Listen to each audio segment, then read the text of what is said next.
सेठ जी आइए, शादी करने के लिए तैयार हूँ। हाँ भाई बिल्कुल तैयार हो, आओ तो सही।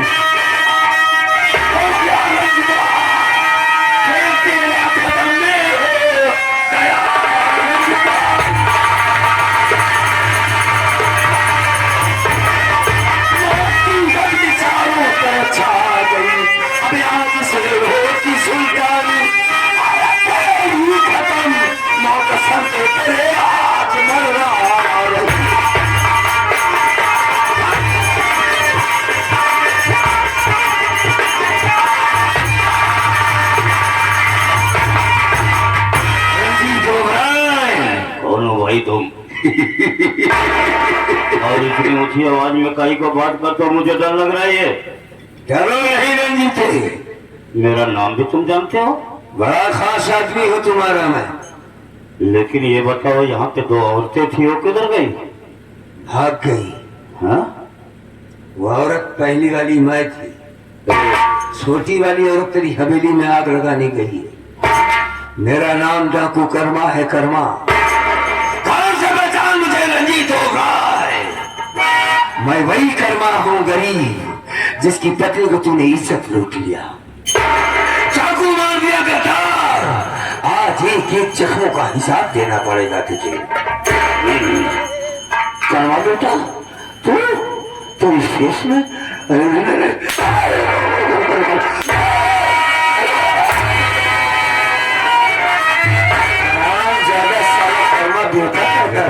मुझसे गलती हो गई है, मैंने बहुत अधर्म का काम कर दिया हूँ, मैं पापी हूँ, मुझे छोड़ दो। ऐसी गलती अब किसी सारे गौरी में गिर गया होगा, लेकिन तुमने उसकी आबरू लूट लिया। हरामखोर, गरीबों की पांव की सीधी समझने वाला से आज साले कुत्ते की मौत पड़ेगा।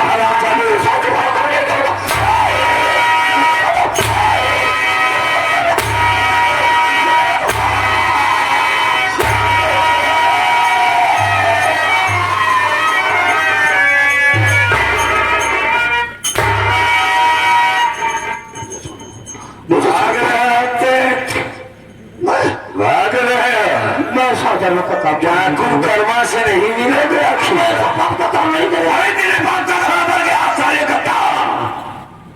खून के आंसू रुलाया है तूने मुझे। आज तू रोएगा और मैं हंसूंगा। मैं किसी के साथ कोई धर्म नहीं करूंगा, के मार के बचाऊंगा, मैं उपकार करूंगा, मैं इस घर को छोड़ के चला जाता हूँ, मेरा सब कुछ ले लो, मुझे छोड़ दो, मैं कभी नहीं आऊंगा, मैं भगवान के शरण में जाकर के भक्ति करूंगा, तपस्या करूंगा, मुझे छोड़ दो। अच्छी काम की बात करते हैं सेठ, चल मैं तुझे छोड़ देता हूँ। तेरी बहन का क्या नाम है? तेरी बहनिया भी तो है बे, भूल गया उसे? खाली अपनी जान बचाएगा। अरे उसकी तुम छोड़ो, तुम मुझे छोड़ दो, मेरी बहन का कुछ नहीं होगा। तेरी बहन वहां से उठ गई है, तेरी हवेली में तेरी बहन नहीं है। कोई पैदा नहीं हुआ तेरी बहन नहीं, तेरी दुश्मन बन चुकी है साली का, वो मुझसे मिल चुकी है और आज हवेली में छाट कर तेरी बहन नहीं है। आप तेरी हवेली जाने जा रही है, कौन से देख हुआ, देख इधर देख अपनी हवेली की तरफ, और तेरी मौत में से हो गई है, मरने के लिए तैयार।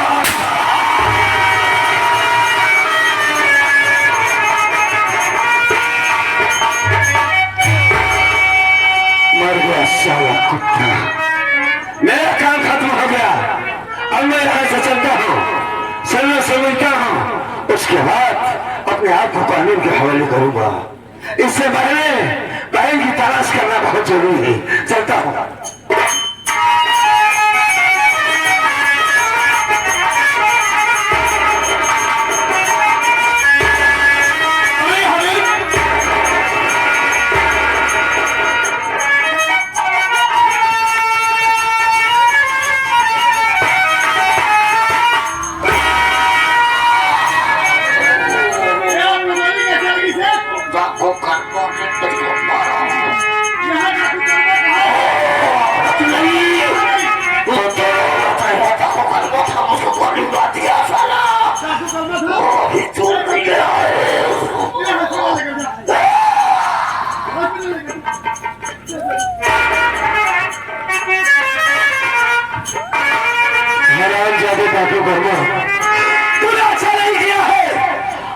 खोर कानून की आंखों में धूल झोंककर शेर को गोली मार के भाग गया यहाँ से और का भेष बनाकर आया था। सारे पीछे से मार दिया, जिंदा नहीं छोड़ेगा तुझे। देखता हूँ कहाँ तक भाग कर जाएगा, तू तेरा पीछा करूंगा, तेरी तलाश करूंगा हरामजादे। अगर तुमने गिरफ्तार न किया पे मौत तुझे नहीं मारा तो मेरा नाम इंस्पेक्टर पर्वत नहीं। क्या हुआ सेठ को कहाँ पहुंचे? हॉस्पिटल छोड़ कर आया?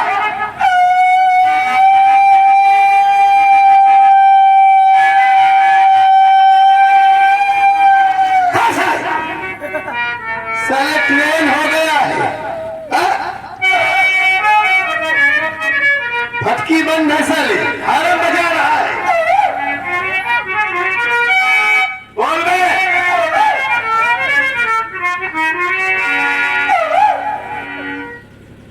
जेठ लग गया, कोयल बन गया है, आवाज नहीं निकल रही है। हाँ मैं निकाल देता हूँ, जानता हूँ तेरी आवाज कैसे निकलेगी, जानता हूँ ना।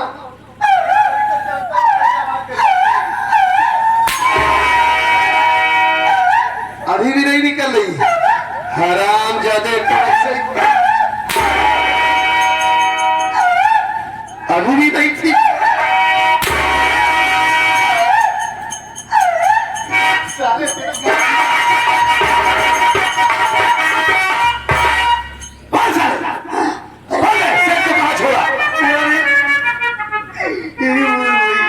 वैसे डाकू करना गोली मारकर भाग गया और हम लोग कुछ नहीं कर पाए। सार मर गया तो तेरे 5 किलोमीटर कब से कब चलाओ सारे के रास्ते में दम तोड़ दिया, रास्ते में दम तोड़ दे, बहुत सड़ी वाला मर गया, सारा आलू वाला मर गया, मादर जा। तू कहाँ गाली दे रहा है? अरे वही तेरी क्या दुश्मनी थी शेर से? वही बदौलत से हम चौकीदार बने, 4 महीने सार पगार नहीं दे। अच्छा इंग्लिश पहन के इंग्लैंड मारे, साले इंग्लैंड मारे, न्यूजीलैंड मारे। अच्छा हुआ साला, कैसे पगार मिली? अबे मैं चिंता क्यों कर रहा है? तुझे तेरी पगार मिलेगी, चौकीदारी करता है तो पैसा कमाता है क्या बे?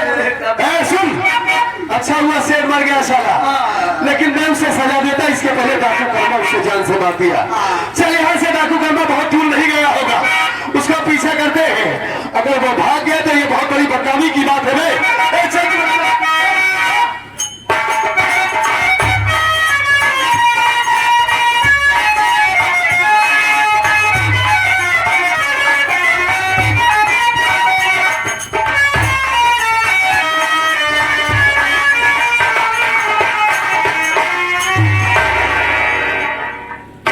में तलाश किया अपनी बहन के, लेकिन इसका कहीं पता नहीं चल रहा है।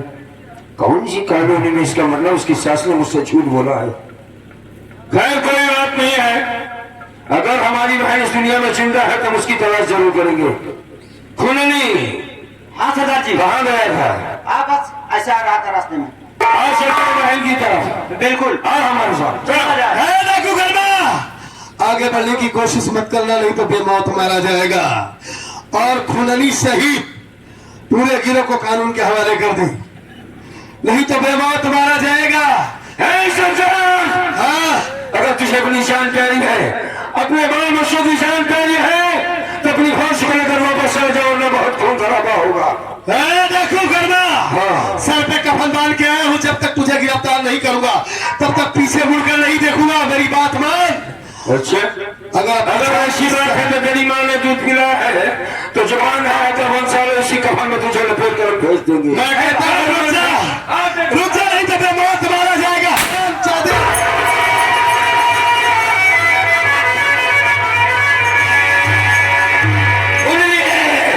हमारे पाँव गोली लगी थी,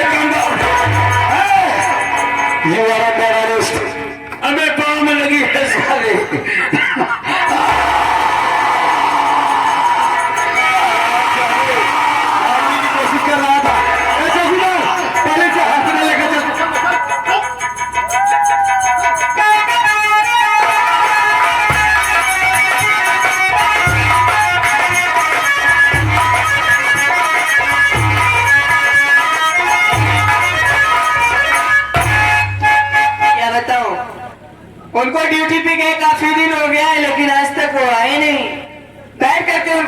इंतजार करती हूँ, शायद आज आ जाएंगी। आ जाए तो उनका इंतजार करती हूँ।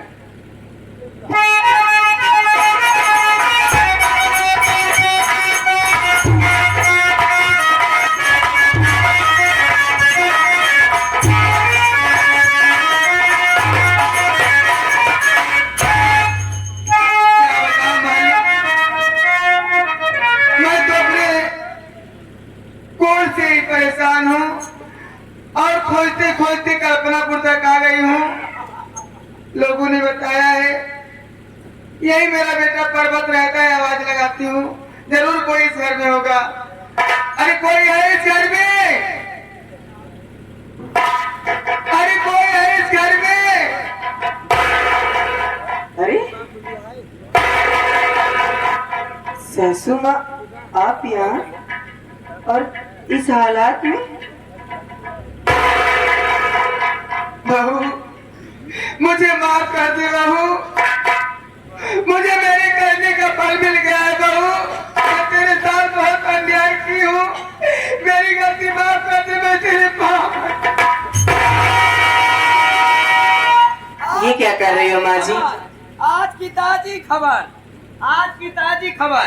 कल सुबह 7:15 में डाकू कर्मा की फांसी होगी। जितने भी ग्राम सभा गांधी बाजार वाले हो, अगर आप लोगों को फांसी देखना हो डाकू कर्मा सिंह का, तो सुबह 7:15 पे आप लोग आ जाइएगा। आज की ताजी खबर, कल सुबह 7:15 में ये हमारे इंस्पेक्टर पर्वत कुमार के हाथों से डाकू कर्मा की फरमाइश फांसी की सजा होगी। सुनो सुनो सुनो ग्राम के वासियों, कल सुबह 7:05 फांसी आप लोग जरूर देखने आइए। बहू, माँ जी, ये बता बेटा पर्वत कहाँ है? वो तो कई दिनों से ड्यूटी से घर पे नहीं गया माँ जी। कई दिनों से घर पे नहीं आ रहा है। हाँ, तो मेरी एक बात मानेगी? क्या माँ जी? न जाने क्यों मेरा बहुत मन घबरा रहा है और ये मुनादी सुनने के बाद मुझे अपने बेटे से मिलने की बहुत तड़प हो रही है। अगर तुम जरा सी भी मुझे चाहती हो तो मुझे मेरे बेटे तक ले चलो, मेरे बेटे पर्वत से मिला दो बहू। जरूर मिलाऊंगी माँ जी। चलिए, आपको मैं इसी वक्त वहाँ पे ले चलती हूँ जहाँ पर फांसी हो रही है। चल बहू। वो वहीं पे मिलेंगे।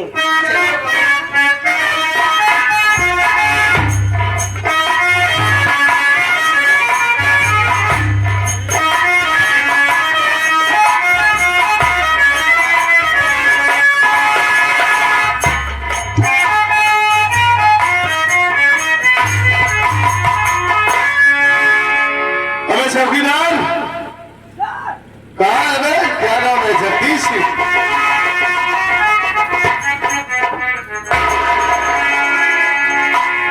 अरे साले सूट कर रहा है कि मार रहा है हाथ से बे? सूट कर रहा है और मैं सूट करूंगा तो जान से ही चला जाएगा तू। क्यों साहब? हाँ, सीधा गोली मारूंगा मैं। साले सूट का मतलब समझता है? शूट कर रहा हूँ सांप। मैं सलूट कर रहा हूँ। सलूट कर रहा हूँ सांप। अच्छा, मैं सांप हूँ। अब तो नागिन बन के आया है डसने के लिए। क्या साहब की साहब है? क्या हुआ? तबीयत नहीं ठीक है क्या? तेरी नहीं ठीक लागत है आपकी हूँ मरी है का? साले क्यों डॉक्टर की बात कर रहा है? सुन कर, आज से डाकू कर्मा की फांसी होगी। कोर्ट से आदेश है। मेरी हाथों द्वारा उसकी फांसी होगी ना। टाइम हो गया है, आधा घंटा बाकी है। जा डाकू कर्मा को लेकर आ। हंस क्यों रहा है बे? पगार नहीं मिली साहब। मैं पगार दिलाऊंगा, ये फांसी पूरी हो जाए उसके बाद तेरी सैलरी दिला दूंगा। ठीक? बहुत मेहनत का, हमारा भी प्रमोशन करवाऊंगा। तेरा भी प्रमोशन होगा, चिंता मत कर। जाओ।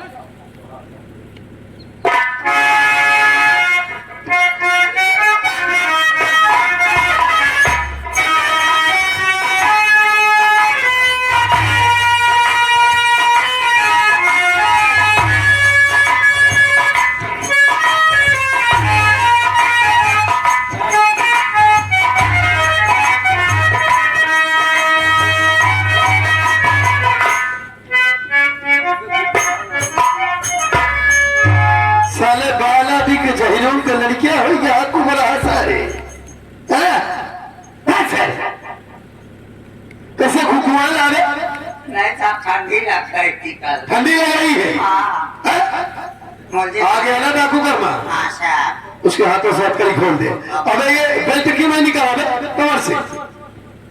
साहब गोली लगी थी हमने सोचा बेल्ट खोल।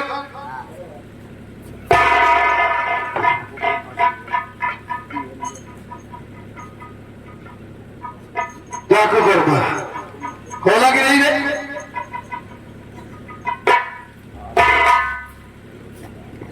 बहुत तड़पड़ा रहे थे अभी तक, आज मार देंगे साहब और चिल्लात रहा, बोल गया अब बोल के दिखावा, बोल गया कुछ वो नहीं बोलेगा, मैं बोलूंगा। बताइए फांसी जाके तब सारे तुम्हारी जान निकल जाई। इसकी आवाज बदल जाती है, इसकी आवाज बदल जाती है। इसकी दवा मैं जाता हूँ चाचा, तेरी दवा मैं जाता हूँ। एक बात सुन ले साहब, किसान बहुत आराम खोर बा, हाँ हराम खोर तो है, डाकू है ना वो। डाकू आया डकुई होए, हाँ डाकू है, हाँ इसके साथ डकुई भी थी, सब पकड़े जाएंगे। डकुई नहीं था, हाँ हाँ बुलावा गुजरी क्यों का? अबे पागल है, गाली दे रहा है बे। अबे बता तो रहा हूँ ना कि सब पकड़े जाएंगे। हाँ? और ये कैसी आवाज बना के बोल रहा है बे? हाँ? आप भी जानते हैं साहब, हाँ? आप भी जानते हैं, हाँ इलाज मैं करता हूँ। हाँ इलाज मैं करता हूँ। मैं तेरा इलाज जानता हूँ, तेरी आवाज बदल जाती है ना। जाते खाना भी आने की चक्कर में लगा रहा।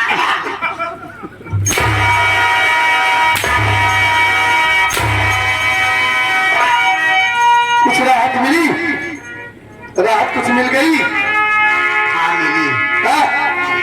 अब आवाज बदल के मत बोलना, ऐसा कर दे, उधर चल। डाकू कर्मा, हाँ साहब। आज तुम्हारा आखिरी वक्त है। आज तुम्हारी फांसी हो जाएगी और आज इस दुनिया को छोड़कर तुम चले जाओगे। मैं इंसानियत के नाते तुमसे पूछता हूँ कि अगर कोई आखिरी इच्छा है तुम्हारी, कुछ खाना चाहते हो या किसी से मिलना चाहते हो। और एक बात, हाँ बोलिए। आप तुम रहने वाले कहाँ के हो? तुम्हारे घर में कौन कौन है और तुम्हारा कोई नाम होगा, पता बताओ। अगर तुम्हारे घर में कोई हो तो तुम्हारी फांसी हो जाएगी, तो मैं तुम्हारी लाश तुम्हारे घर वाले के हवाले कर सकूं। खबर करना चाहते हैं आप? हाँ तो सुनिए, हम बताते हैं कि हम कौन है। बताइए।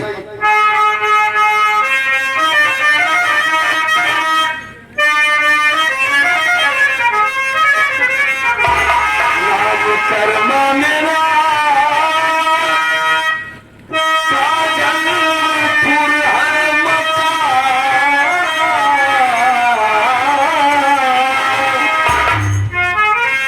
बापू का नाम बुधिराम मेरे एक बहिया हमारी थी, कजरी सुनो।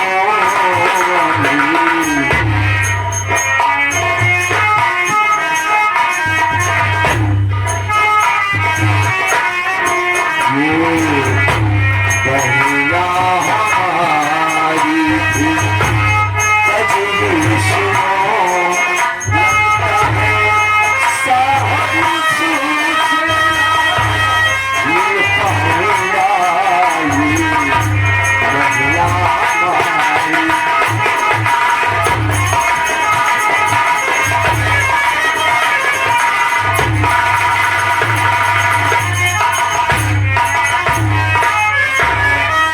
इंस्पेक्टर साहब,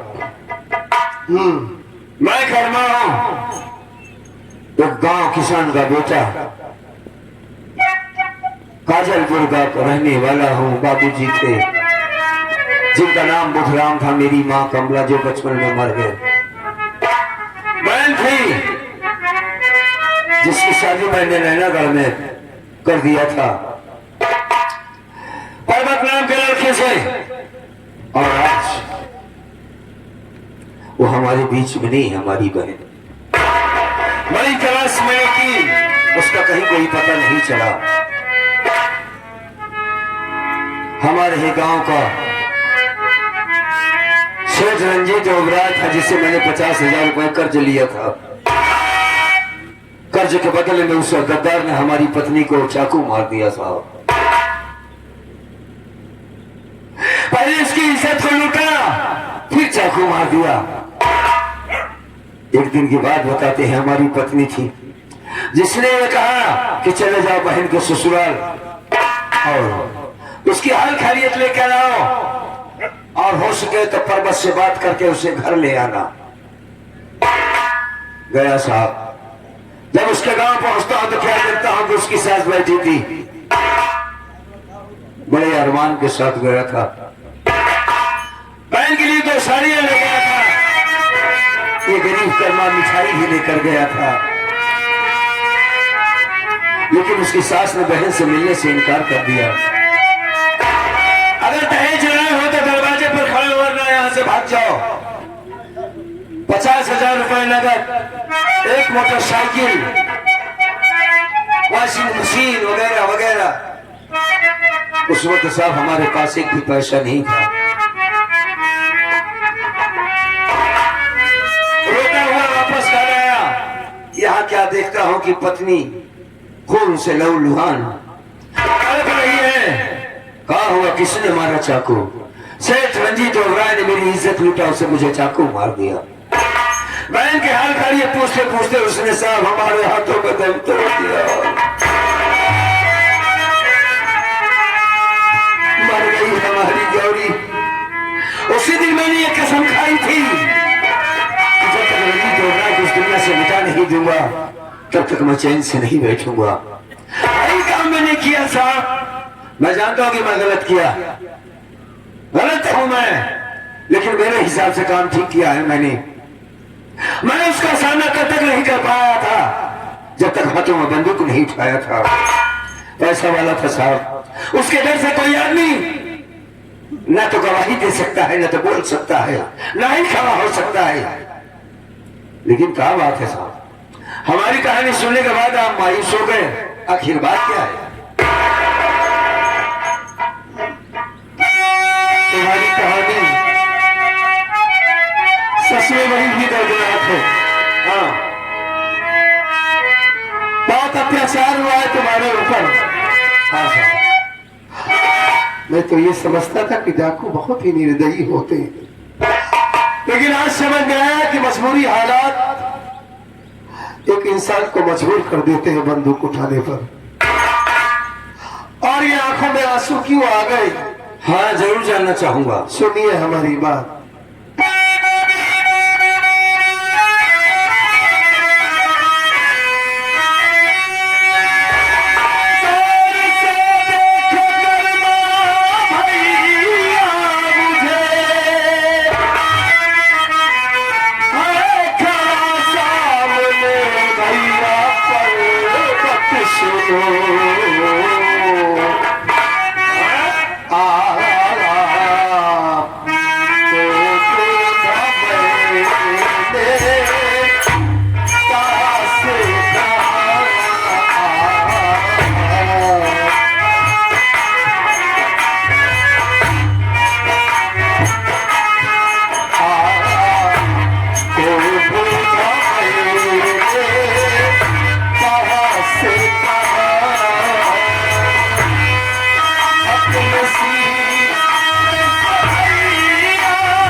पर्वत हूँ।